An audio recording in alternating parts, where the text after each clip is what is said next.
Welcome to News Mongolia, where we bring you the latest stories and updates from across the nation and beyond. I'm Batsir Namshar. On the News Mongolia tonight, cold week ahead for Mongolia.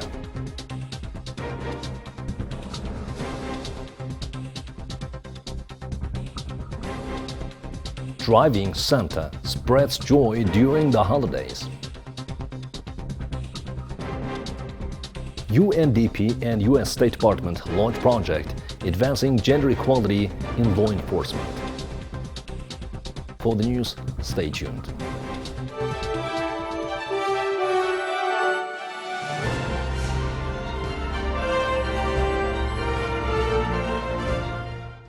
Mongolia is getting ready for another cold week, with predictions of snow and blizzard conditions in different areas.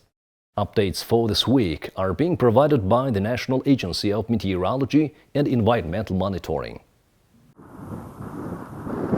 On January 3rd, we can expect snow and blizzard conditions in the northern parts of the western, central and eastern provinces.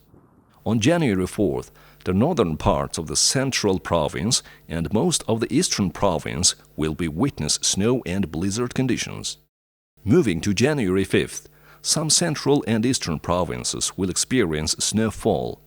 On January 6th, the eastern part of the province is likely to experience snowfall. The wind will be around 5 to 10 meters per second in most areas, with some locations experiencing higher speeds. On January 3rd, certain places may witness increased wind speed, while on the 4th, hilly areas, plains will be affected. On January 5th and 6th, elevated areas and plains could experience wind speeds of up to 13 to 15 meters per second. Temperature-wise, it's going to be cold, with high temperatures ranging from -32 to 37 degrees and daytime temperatures between -21 to -26 degrees. The new year 2024 has just arrived. During the holidays, the man behind the Santa suit, known locally as the driving Santa Claus, has become a beloved figure in the community. With a heart as warm as the festive red costume he wore, he dedicated himself to spreading happiness on the New Year's holidays. His car, adorned with twinkling lights and festive decorations, made its way through the quiet streets of Ulaanbaatar, carrying a trunk full of small gifts and presents. As the car pulled up to various neighborhoods, laughter and excitement filled the air. Santa Claus stepped out with a jolly smile and started handing out gifts to delighted recipients. Happy New Year! Here are some little gifts for you. In today's society, people are really stressed with traffic and other issues. So, I want to lift people's spirits. Usually, I drive around as Santa for a couple of days, and this year we'll give away gifts for 4 days. New Year is a family holiday, so I want to bring joy to everyone. My gifts are made for both children and adults. I packed some hand warmers and candies. I wanted to bring joy to as many people as possible. However, due to limited finances, I cannot buy expensive gifts. Usually, I used to do this around suburban neighborhoods in gay areas. This year, I'm driving as Santa around the city center because people living in the central parts are also citizens of Ulaanbaatar. Why not bring them some joy too? Meanwhile, a lady approached Santa, offering him some gifts and suggesting that he distribute them to those in genuine need. It brings me joy to see people getting happy, and it's really rewarding to hear their happy thanks. I was so surprised when Santa approached me with a gift. It made my day. This tradition began 15 years ago when a man dressed as a Santa Claus decided to create a unique way to ring in the new year. Instead of grand party, he chose a more personal approach, wanting to connect with his community on a deeper level. It wasn't just about the presents, it was about the joy and sense of togetherness that the man in the Santa suite brought with him. The United Nations Development Project Deputy Resident Representative in Mongolia and the Ministry of Justice and Home Affairs of Mongolia announced the launch of a new project of advancing human rights and gender equality in law enforcement in Mongolia at the University of Internal Affairs. Law enforcement cooperation and the adherence to democratic principles and human rights by strengthening the rule of law are priorities of our two nations' strategic partnership. The project is an illustration of the U.S. government's increased efforts in this area, according to Regional Security Office Law Enforcement and Security Attaché Joel Ortaz. This two-year project, funded by the International Narcotics and Law Enforcement Affairs of the U.S. State Department, will provide system-wide support to instill a human rights-based approach to law enforcement. The program focuses on ways to make human rights front and center in relevant rules, regulations, operational procedures, and most importantly, in law enforcement practices. The program builds the capacity of the University of Internal Affairs, the main law enforcement training institution, to offer law enforcement training that incorporates international human rights standards. Now let's take a look at the currency exchange rates provided by Mongol Bank.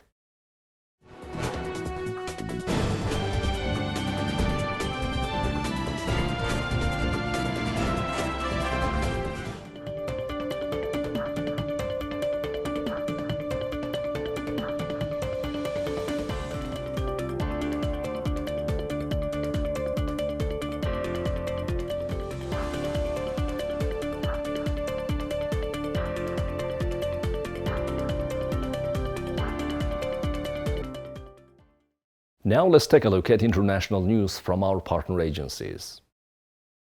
Footage was shared on social media on Monday of road signs and restaurant doors shaking in Japan during a series of major earthquakes. The person behind the camera can be heard saying, "It's shaking like crazy." It was unclear how many people might have been killed or hurt. The quakes, the largest of which had a magnitude of 7.6, started a fire and collapsed buildings on the west coast of Japan's main island, Honshu. Japan has dropped its highest-level tsunami alert, but is telling residents of coastal areas not to return to their homes as deadly waves could still come.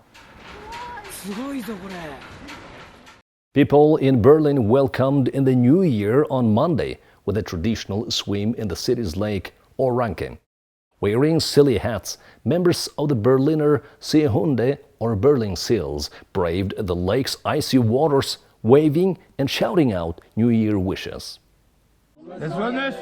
Many said they look forward to the yearly tradition and feel refreshed for the entire day afterwards.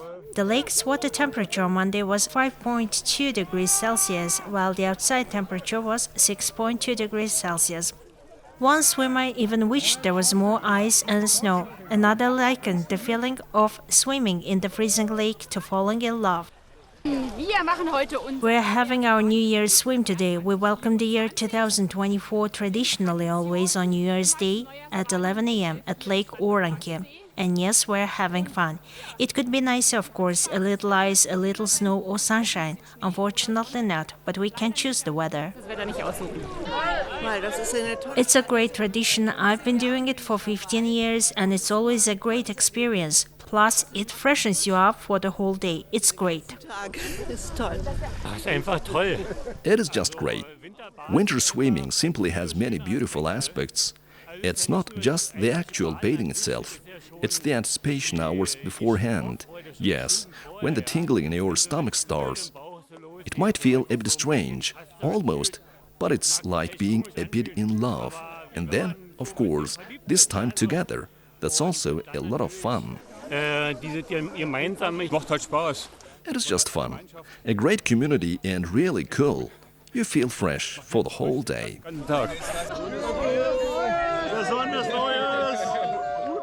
Relatives and supporters of soldiers taken prisoner by Russia after fighting in Mariupol took to the streets of Kiev on Sunday in a demonstration calling for their release.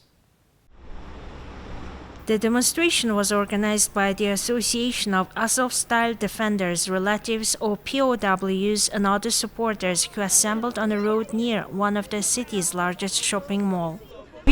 My husband is in captivity for 19 months already. He left the Azov-style factory. Me and his son are waiting for him.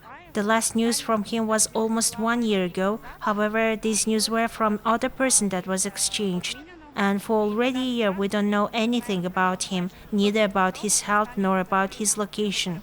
Our kids don't wait for presents, they don't wait for Santa, they wait only for their fathers, because the last time my son saw his father was in March. At that time, he was only 8 months old, now he's 2.6 years old and he doesn't remember him at all. He points at his dad's photos, his dad is just a picture for him. We are here to remind again about prisoners of war that are in captivity for a second Christmas already.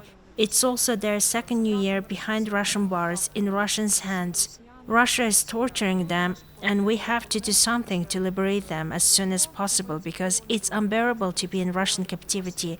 Health is being lost because of tortures, because of moral and physical pressure, so we need to do everything to free them from captivity. Former prisoners from Azovstal were also among those protesting. Ilya, known by call sign Smurf, was in captivity for 10 months. She said she had come to support guys that are still in the enemy's torture chambers. I came to support guys that are still in the enemy's torture chambers.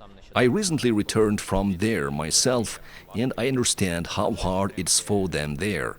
Without our support, they will be there for a very long time. That's why we need to remind people to remember them, remember their deed, and support them in different ways.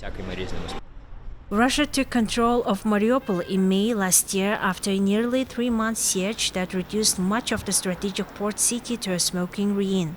Ukrainian fighters held out in Azovstal steel plant for weeks before their government ordered them to abandon the plant's defense and save themselves.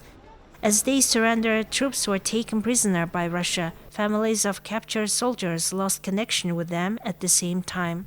Without our support, they will be there for a very long time. That's why we need to remind people to remember them, remember their deed, and support them in different ways. Now let's take a look at the weather forecast for Mongolia and the world major cities.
Well, that's all for today. Thank you for staying with us. We'll see you on Wednesday with more news and updates. Goodbye.